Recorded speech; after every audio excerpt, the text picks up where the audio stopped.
We touched on this in the last video, but this video we're going to talk specifically about multiplying numbers that end in zeros.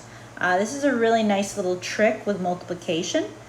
The zeros you can kind of separate them out and make it really easy. So when we're multiplying 200 times 20, we can actually just look at the numbers separate from the zeros. So 2 times 2 is 4. And then we have 1, 2, 3 zeros. So we add 1, 2, 3 zeros to our answer, and that's correct. We can prove that to you just by going like this: 200 times 20, 0 times 0, 0 times 0, 0 times 2, 0 down, 2 times 0, 2 times 0, 2 times 2, add it together.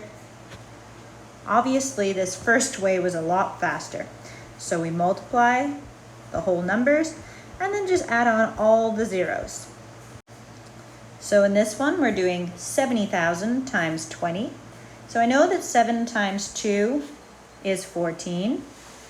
Now, if you think about it, 2 times 70,000 is going to be 14,000. We're not doing, 140,000. We're not doing 2 times, we're doing 20. So we're going to add another 0 on top of that. But again, the easiest way, 1, 2, 3, 4, 5.